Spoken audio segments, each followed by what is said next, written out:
There's a code of silence, and it can't go on.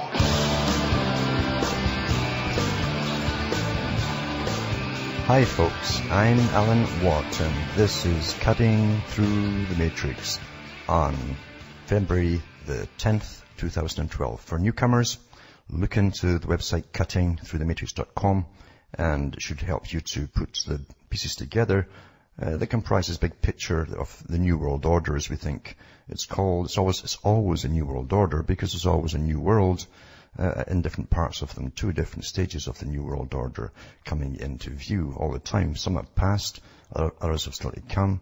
And once that's done, then it's another New World Order. And of course, they'll declare that when they have everything signed together through the World Trade Organization and the United Nations, when eventually you'll actually see an actual building that is the New World Order, the new global government, obviously.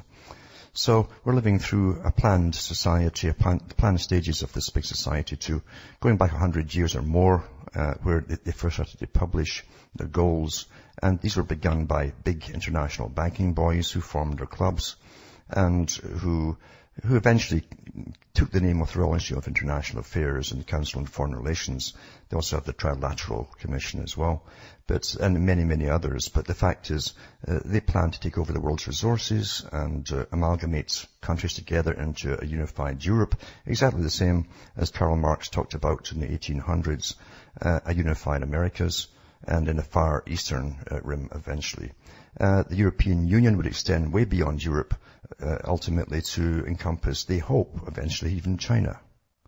So it's quite interesting to see how they're going at it. They've already got Russia into a good part of it, and they're just going along at quite the speed. So it's all done above our heads. It's done supranationally. So we've got no say in the matter at all. The politicians never mention any of these things when they run for election.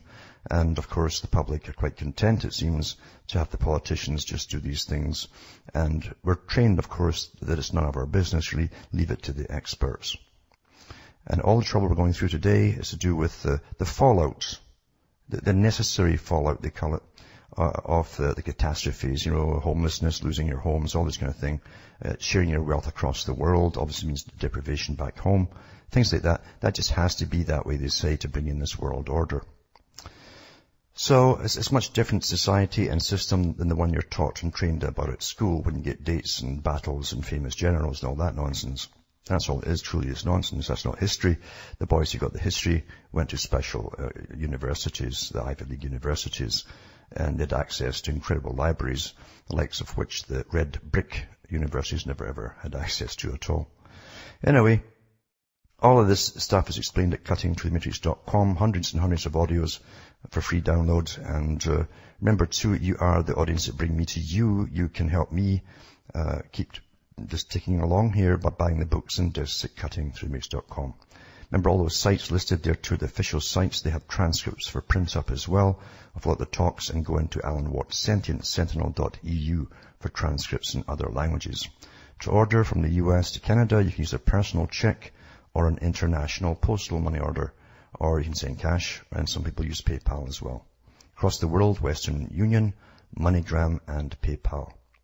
Well, what I do is chronicle the events. I give you basically what's coming, because I've read the reports way in advance for years of what's coming. They've actually published this whole agenda for over 100 years in various books. And it's not hard to figure out when you've read them all and all the different parts that have to come into place, fall into place to make it all happen. And then they announce it suddenly in the media as though it's just a whim of the moment sort of thing. You realize this is a long-term agenda, and you are living through it. The future is planned. So is the past for your parents and the grandparents as well. Back with more after this break.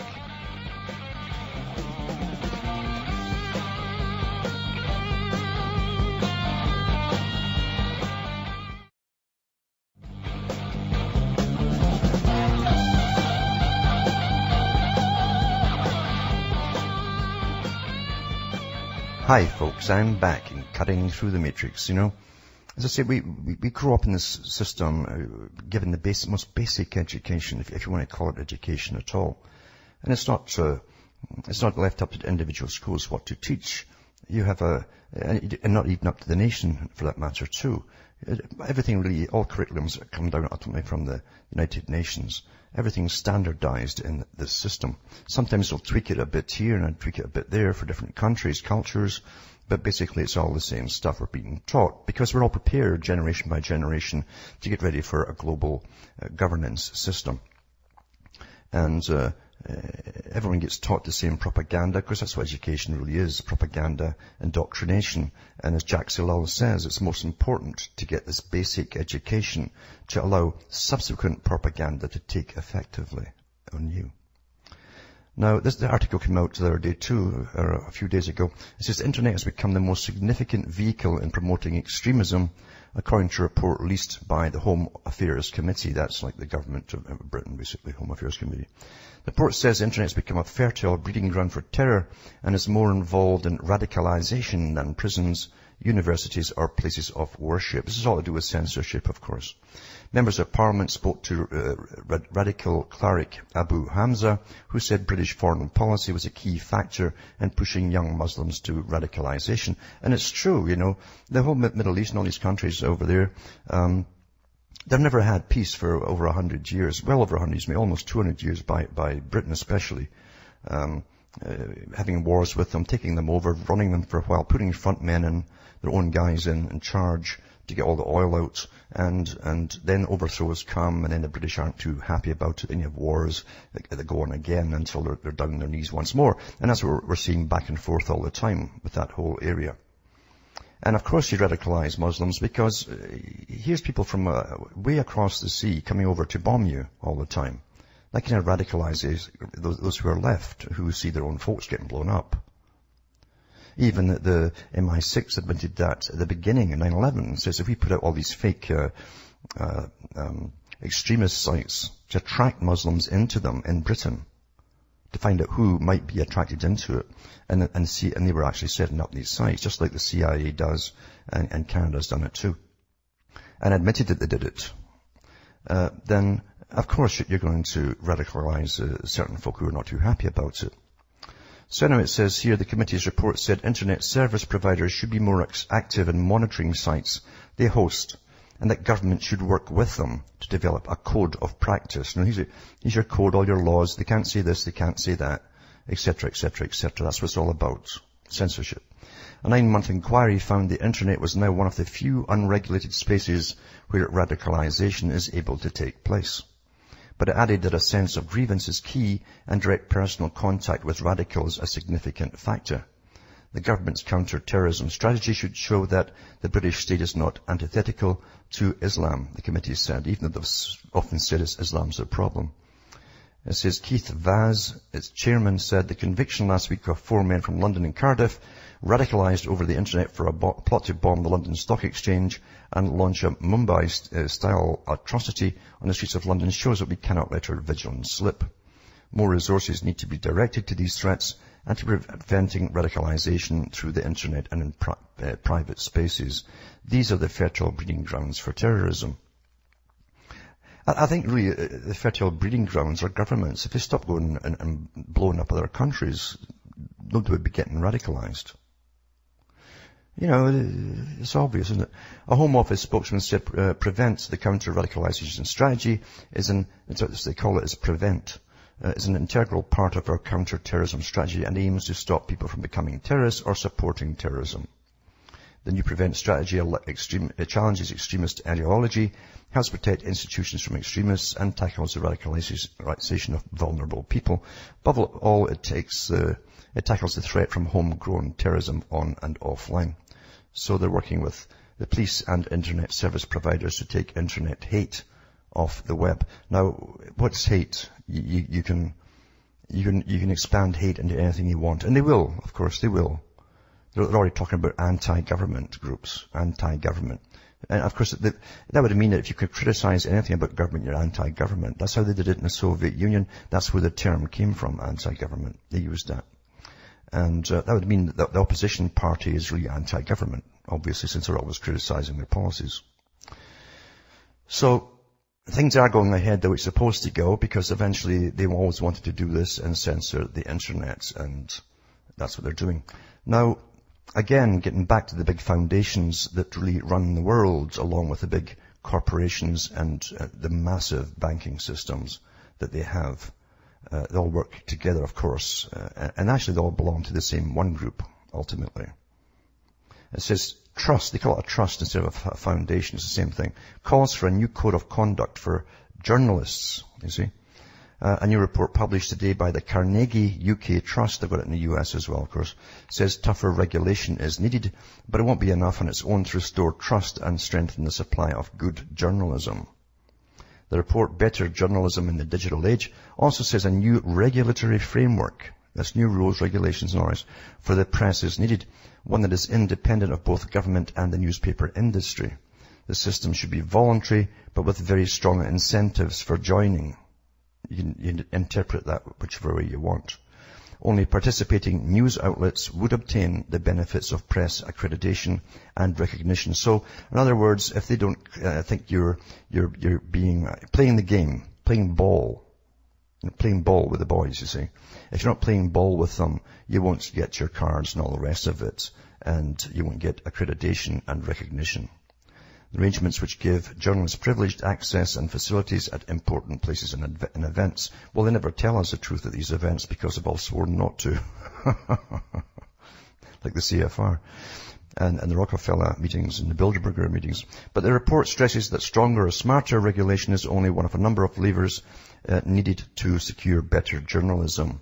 The work of regulation is largely that of eliminating various forms of bad behavior, whereas the public interest also requires positive actions in support of good journalism. Tougher regulation on its own is not enough. Some of the recommendations include the maintenance or strengthening of public service broadcasting to ensure that not all news ventures are commercially driven. Well, it's never been that way. You've always had a lot of propaganda on behalf of the government. Civil society organizations. So here's your non-governmental organizations, offering to help fund new initiatives to ensure greater quality and diversity of news sources. So if you're an accredited NGO group funded by Rockefeller or whoever, whatever foundation, then you're okay. But if you're not funded by them and accredited by them, then you're a no-no. A renewed emphasis in journalism education and training on professional ethics, including a clear commitment to understanding and upholding the public interest.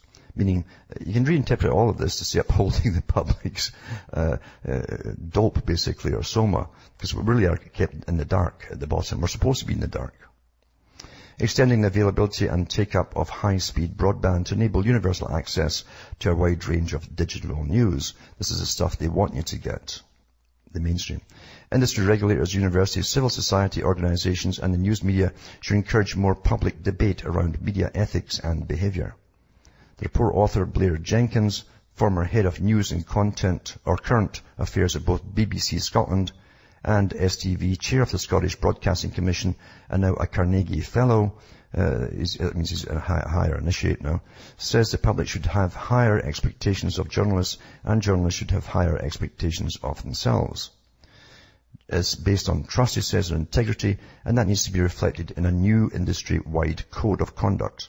It should be inspiring and authentic for all journalists, but also sufficiently clear and reassuring for the public who depend upon those journalists for reliable news and information. Do you remember when they sent all the embedded journalists over with the army?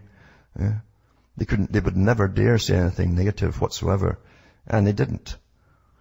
It says, independent regulatory system proposed for the press would strike a new balance. You only get the many benefits of being a serious news operation if you also live up to the obligations. If you want the accreditation that gets you special access to the big stories, you have to sign up to decent and reasonable standards. What's the big stories? Madonna or something?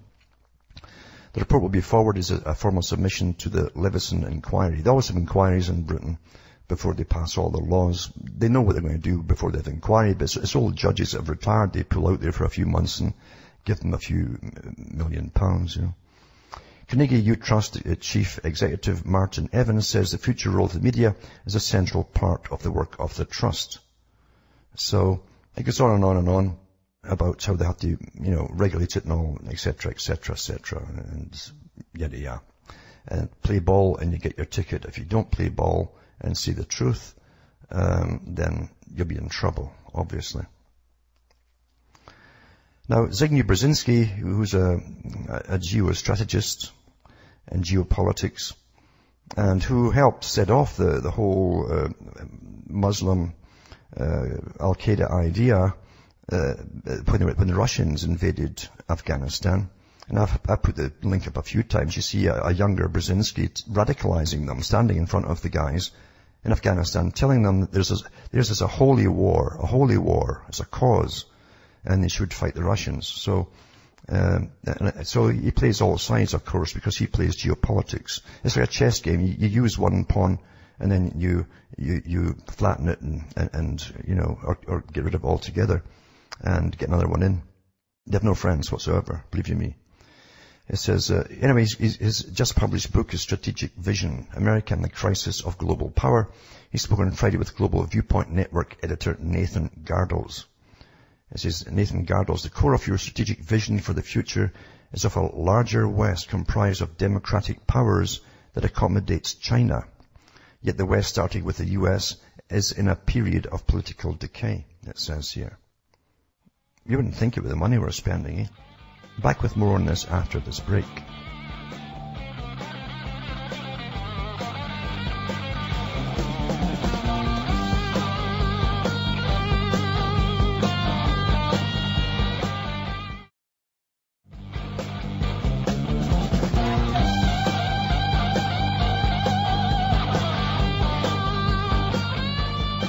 Hi folks, I'm Alan Watt. We're back cutting through the matrix and talking about Brzezinski's latest book, and he's interviewed by Nathan Gardels, and this is a PR piece, of course, to sell the book. But anyway, it says, as you've noted, well, China focuses on the long term and plots out its future. The US in particular is beset with a short-term mentality. In effect, we're no longer an industrial democracy. Well, then he knew that because he was one of the guys who helped give all the industry to China. That was part of the things back then, in a strict sense. But a consumer democracy, how can you be a consumer democracy where all the feedback signals, the market, the media, and politics are short-term and geared to immediate gratification? Doesn't that give China the competitive advantage of political capacity in times ahead? And Brzezinski says, obviously so. Then Gardel says, how can America's short-term mentality be changed? Are the West political institutions up to the challenge? It says, yes, if we develop a more effective and longer-range response to the current crisis, instead of simply wallowing in the same present difficulties, which is likely to further produce the same negative effects that got us into this mess. We're so preoccupied with the current crisis and so lacking in a longer-term perspective that there was no strategic vision which would give us some sense of historical momentum. Democracy is capable of responding provided we focus on the right aims. The question today is whether democracies can thrive with financial systems that are out of control, that are capable of generating selfishly beneficial consequences for only the few, without any effective framework that gives us a larger, more ambitious sense of purpose. That is the real problem. There is today a very dangerous imbalance between the lack of budgetary discipline, the commitment to austerity. See, he's part of this whole big thing. He helps cause the problems and writes books about how to get out of them, which is all the way that geopoliticians always work. The determination to keep inflation under control and to maintain a costly social policy on the one hand, all on the other hand without any larger conception about which direction our societies as a whole should be heading. Gardel says the rest of the West is also mired in paralysis. Europe has turned even further inward with the Euro crisis as it decides whether to go all the way back to the nation state or forward to full political union. What is the solution for Europe? Brzezinski says, I believe that in the end the resolution to today's crisis in Europe won't work out that badly. So it's mainly fluff we're hearing about we'll pull out and all that stuff. The essential political leadership in Europe, the Germans and the French mainly, along with some others, are demonstrating a sense of responsibility for the future of Europe.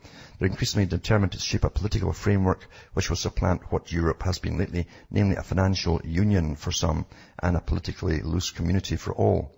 Inevitably, a genuine political union will take shape in stages and steps. That's through signing more agreements and further bringing you in. Probably beginning through a de facto treaty, there you go, reached by intergovernmental agreements in the near future.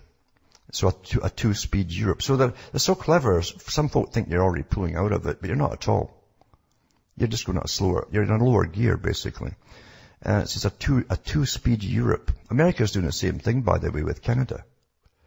He says, why not? He said, there's nothing wrong with a Europe that is in part and simultaneously a political and monetary union at the core, which accepts the leading role of Brussels, surrounded by a larger Europe that doesn't share the single currency, but does share all the other benefits. For example, the free movement of people and goods, that's all part of this worldwide free trade agreement. That is consistent with the post-Cold War vision of an expanding Europe whole and free. Now, part of the reason what he's talking about there isn't just the WTO. That was part of it getting set up, of course. But at the end of World War II, because all the other countries were so much in debt, they borrowed heavily from the big U.S. banks for their wars in World War II, that they brought out the Lend-Lease bill, basically. And what this did was they'd lend and lease things to other countries on certain conditions, but they all had the same one condition for all European countries, is that they would set up departments in all governments with the idea of uniting Europe together, initially through a free trade, but ultimately for total amalgamation, for those who don't know the history of this. And it was Eisenhower who pushed that forward. It says, Gardel's Japan says changes prime ministers every few months. It is coasting into a retirement trap based on the accumulated wealth of the past and not looking forward. Is it possible to keep such a Japan within the West, or will it drift towards the Chinese center of gravity? Brzezinski says, I feel confident with the authenticity of Japan's commitment to democracy. Its political culture is now more Western than its traditional political culture. Because they watch all American stuff, eh? But of course, Japan is in the East. A good relationship between it and China would contribute immensely to stability in the Far East and to a better U.S.-China relationship. What they want is for Japan and China, Australia and New Zealand and a bunch of other countries to unite into one block. In fact, they're pretty well there, for those who don't know that. Australia is definitely in, and so is New Zealand. So America can play an active role. It's exactly what Karl Marx talked about, these big free trading blocks. Can play an active role as conciliator between Japan and China, as it did in Europe between France and Germany, and between Germany and Poland, but without the direct kind of military involvement on the Asian mainland that the US has had in Europe. Perhaps a better analogy with respect to US and China is the role Britain played in the 19th century as a stabilizer and balancer on the European continent. Well, see, in the 19th century, they called it the balance of power. And what Britain would do if one country was rising up and getting a bit too big for its britches, as they say, or contesting Britain, then Britain would finance and arm a little country round about it, who would then go to war. Britain would back them, and then they'd defeat the bigger country. Once they'd done that, and the guys that just helped to fight, you see, they would then destabilize them and bring them down too. And that's how you kept the balance of power. The balance means that you're always on top. And I'll be back with some more of this after this break.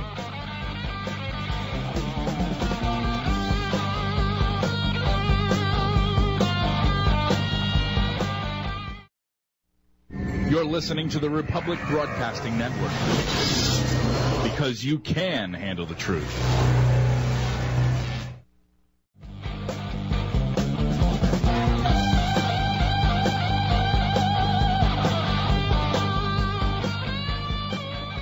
Hi folks, I'm back in Cutting Through the Matrix, and I'll put this link up and other links too at cuttingthroughthematrix.com at the end of the broadcast, because you've got to read through this stuff. It's kind of boring, but the fact is the guy's telling you how it's going to be. And he's up there, trilateral, CFR, geopolitician, who helps literally, like the CIA do. They have wars planned years ahead, maybe, and not just one war. We'll take this one first, and then 5 years later we'll go for that one, and so on. That's how they work it in chessboard. So he's definitely a master for that. And this article here is on death on wheels. The Dutch now, I mentioned this a while back, but now they're actually doing it. Dutch to send mobile clinics to euthanize people in their own homes. There's socialism for you. The Dutch government is considering plans to use mobile medical teams which would administer euthanasia to the people in their homes. This is a units dubbed Grim Reapers on wheels by critics will be called in to kill patients when their own GPs refuse to administer lethal drugs. So they come in to kill you. And you can't get out, you're too bedridden now. The mobile teams of doctors and nurses would be sent out from a clinic following a referral from the patient's doctor. That's a hell of a power to give to quacks, A hell of a power. What was the Hippocratic Oath? Do no harm, it says. The proposals were revealed by Dutch Health Minister Edith Schippers during a debate on euthanasia in the Dutch Parliament. In answers to questions from Christian Union MPs, she said that mobile units for patients who meet the criteria for euthanasia, but whose doctors are unwilling to carry it out, was worthy of consideration. If the patient thinks it's desirable, the doctor can refer him or her to a mobile team or clinic, the minister wrote. And the mobile units are being aggressively promoted by Dutch euthanasia campaign groups. They'll all be funded by the big foundations who want to expand the eligibility criteria for euthanasia. You're a bit depressed today. Oh, here's a pill for you. You won't have to be depressed ever again. And also to open facilities specifically for euthanasia along the patterns of the Dignitas Center in Switzerland. So if you've ever seen the movie Soylent Green, or you haven't seen it, go and see it. Because they put all this stuff out in their movies years ago to prepare us for all this stuff as predictive programming. So it says they claim that 80% of people with dementia or mental illnesses, right, were being missed by the country's euthanasia laws. You see where it's all going? I hope you do. Oh, so-and-so's got a bit of autism. This is all the stuff that Adolf Hitler did, when they wiped out pretty well everybody who was unfit in hospitals, etc. It says they're supported by the Dutch Medical Association, which this summer issued guidance effectively saying even people who complained of being lonely in this day and age, right? Where everybody's sitting in you really need a house that's only about 6 foot by 6 feet wide. That's it. Because all you need really is a computer there and a chair. Everybody lives their life in a chair and a computer. That's it. So being lonely could qualify for euthanasia if it constitutes unbearable and lasting suffering. Well, who's going to determine what unbearable and lasting suffering is? Well, the authorities. So anyway, that's rampaging ahead. And at the next Rio summit, they're already having their pre-meetings, they call them, all the stuff that's going to be discussed or just signed into law. Actually, it's more like the latter.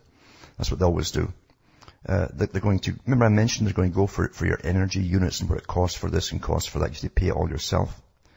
Britain will urge businesses and governments to start accounting for natural capital, right, as an additional way of measuring economic activity at a UN Sustainability Summit in June, as Environment Minister said Thursday. This could mean moving towards a concept of GDP plus, or measuring the use or loss of natural resources like water, agriculture and forests to gauge economic activity in addition to relying solely on economic output. A snapshot of the state of economies based on GDP, gross domestic product, is too narrow, Caroline Spellman told reporters after a speech of businesses and non-governmental organizations. That's all these private organizations that speak for you that you never ever hear of or don't know they exist. But so they've got a bigger say than the whole voting population as far as government's concerned. It's all prepared for the UK Rio Plus 20 summit. Green accounting would work well for all countries. We believe you can really drive a significant greening if you take proper account of the value of natural capital in your government accounts, she added. Currently, governments compile national accounts to track the activity of their economies, and the data is used to calculate economic indicators like GDP. There's also another guy actually coming out, another politician who's putting a bill through for personal energy units. I told you years ago this would come down to personal energy units, and that's where it's supposed to go. It doesn't mention it in this article, of course, that's a different one. But anyway, it says if there were no pollinators, creatures such as bees that enable flower fertilization, it would cost the UK economy £400 million a year to substitute them, she added. So if you start losing bees, you're already paying for new ones getting brought in, even though they're all dying off with GMO crops they're planting, if they need them. The UK government is setting up a committee that will report on the state of England's natural capital, and the UK's Office of National Statistics is trying to embed natural capital in the country's environmental accounts by 2020, Spellman said. So now you've got an environmental account you pay to, well, be the United Nations, of course. Where else? Mentioned too that shyness and grieving are soon to be classified as mental illnesses. I read part of it before. This is an update. It says millions of healthy people, including shy or defiant children, grieving relatives, and people with fetishes may be wrongly labelled mentally ill by a new international diagnostic manual, specialists said on Thursday. In a damning analysis of an upcoming revision of the influential Diagnostic and Statistical Manual of Mental Disorders, the DSM, psychologists, psychiatrists, and mental health experts says its new categories and tick boxes as a diagnosis system were at the best silly and worst worrying and dangerous.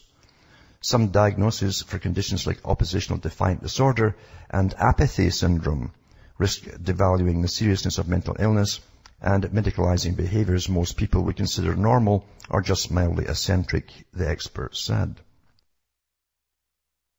This is the other end of the spectrum. The new DSM, due next year, could give medical diagnosis for serial rapists and sex abusers under labels like paraphilic coercive disorder. That's what we call it now, paraphilic coercive disorder. See, the neuroscientists are getting in the job now, you see, and they want all this stuff to get added to it. And may allow offenders to escape prison by providing what could be seen as an excuse for the behavior, they added. And that's true, they've already got murderers off. Well, I couldn't help it. You see, this part of his frontal lobe. See, it's like a psychopath. Couldn't help killing folk. The DSM is published by the American Psychiatric Association and has descriptions, symptoms, and other criteria for diagnosing mental disorders. It's used internationally and is seen as the diagnostic Bible for mental health quacks. It says more than 11,000 health professionals have already signed a petition calling for the development of the 5th edition of the manual to be halted and rethought. Because it's literally going to make pretty well anything a mental illness. Do you disagree with government on anything? Well, you got mental illness. The Soviets used this. Don't laugh. Don't laugh. The Soviets used all of this stuff. And they end up in a gulag somewhere. He said the new edition known as the DSM-5 will pathologize a wide range of problems which would never be thought of as mental illnesses. Many people are shy, bereaved, eccentric, or have unconventional romantic lives, like all the politicians, will suddenly find themselves labelled as mentally ill, he said.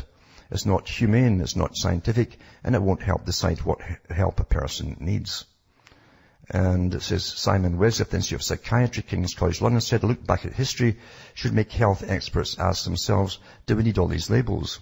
He said the 1840 census of the US included just one category for mental disorder.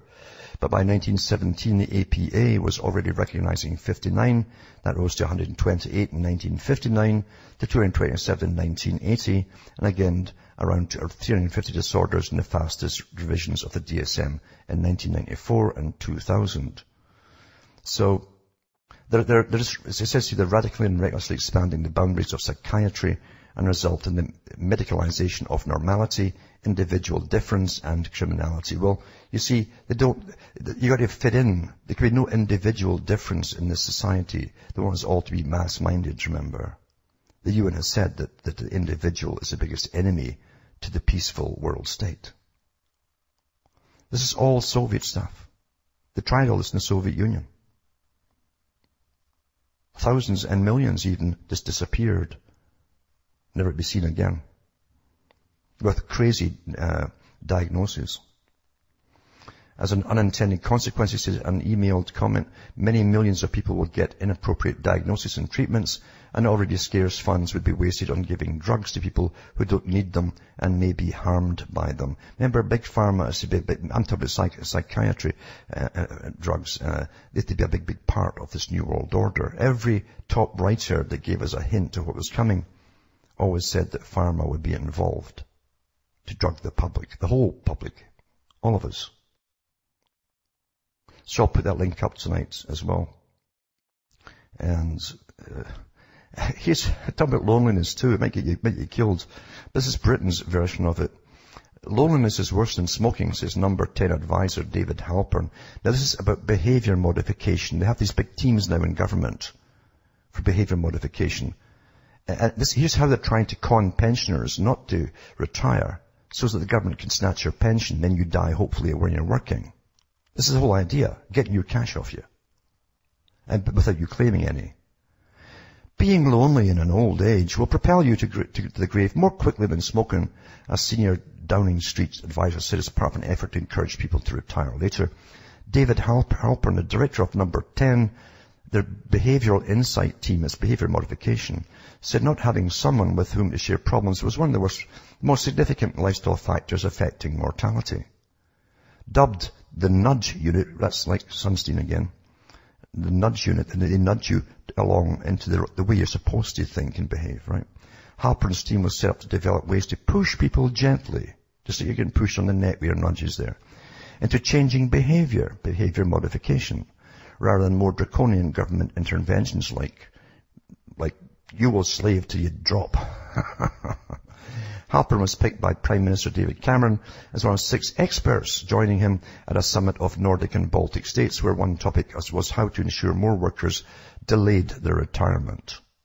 He told other leaders and experts that a majority of the UK's over 75 considered themselves lonely all or most of the time. Work matters. Well, they can always give you a pill now. They'll have vans coming across your street soon if you say you're lonely. Are you lonely, sir? Your number's so-and-so. Your name is so-and-so. Oh, that's right. And, they just whiskey in the van and euthanasia in the spot, grab your organs and sell them. You think I'm kidding? You think I'm kidding, don't you? Yeah. And, now there's some callers in the line. I'm going to try to fit them in here. So I'm going to just pull this up very quickly. And at satellite speed, that is. And see who's it. There's Jim from New York, who I think phoned the other day, perhaps. Are you there, Jim? Hi there, Alan. Thanks for taking my call. Yes, I live here in upstate New York, and there's some National Guard centers or military centers that they've had like 50 armored Humvees that they just built this center and like other military vehicles. Yeah. Now, I know with the militarization and everything, when do you think there's going to be really hardcore rioting or real martial law, police state type things going on here in the States? Partly, I think they're doing it incrementally and getting everyone used to it. They have been for quite a few years. They can either keep doing it this way until you're used to seeing them in the streets even, or it'll come when they cause another crash, financial crash, or when Obamacare comes out. Now, Obamacare probably won't come out until he's re-elected.